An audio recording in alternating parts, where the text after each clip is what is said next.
All right, John Rutledge, oil companies or Congress, who does more to bring down prices? Well, let's face it, oil companies go to dangerous places like the Persian Gulf or Alaska or offshore oil rigs. They drill holes, they produce oil, they refine it, they distribute it, they sell it for a price less than Coca-Cola, which is sugar and water. What does Congress do? Congress has regulations that drive supply down and price up, taxes that drive the price up, and hearings where they whine about the performance of the oil companies. Hearings are marketing, not policy. Oil men have died to bring you oil. Who is the last member of Congress you know that died while doing you a favor? Good question, Neil. Give me a Sure, break. John, I can see that how oil companies have done a great job of keeping our oil prices down for us. Oil companies lobby for tax breaks they don't deserve. Oil companies have put all our refineries right in Hurricane Alley, and oil barons have gotten themselves filthy rich while the rest of us are paying $3 a gallon at the pump. I'm sorry, these guys are not doing us any big favors here. There will be blood. What do you say, Mike? Right. The bottom line is profits, which delivers. Oil companies, David, for every dollar invested, you get $1.33 back from oil companies. From the government, for every dollar invested, you only get 24 cents back. That's the bottom line. Is that brought to you by the oil industry? Forbes is all about bottom lines, Bill. Which is better at bringing down prices? Listen, I don't think politicians know anything about digging holes in the ground, at least to get oil out. But I think they have a role to play in keeping down those ludicrous oil executive salaries, like $100 million a year for people running companies. What, they should mandate salaries now, is what you're saying? No, I got a better system. How about repealing all the stupid anti-takeover laws that Congress has passed?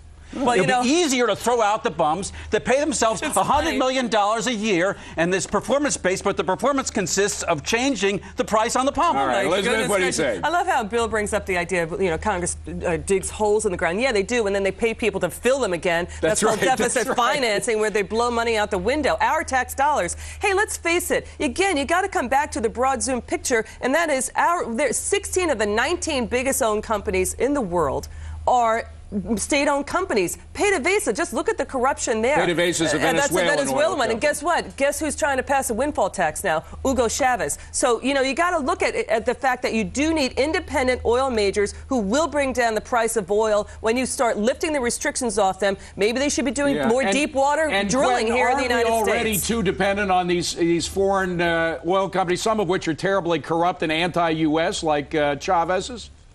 Whoa, David, I'm sorry. The oil's elsewhere, and we got to go deal with awful people. That's just a reality, and the oil companies are really good at doing it. They've been cutting deals with despots since forever. Well, that's true. I'm still processing Rutledge as if, like, being the CEO of Exxon qualifies you to star in an action picture. Well, go ahead, Rutledge. No, you are confusing profits Hold on. and Go ahead, Rutledge. Wait a minute. Beautiful, but they are different.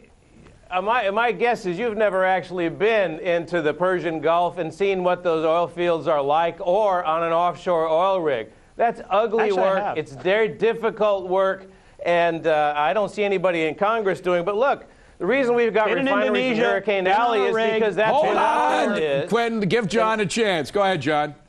The cost of the gas we pay is mostly made up of the crude oil costs from OPEC and the taxes from the government. Very little of it is from the oil companies.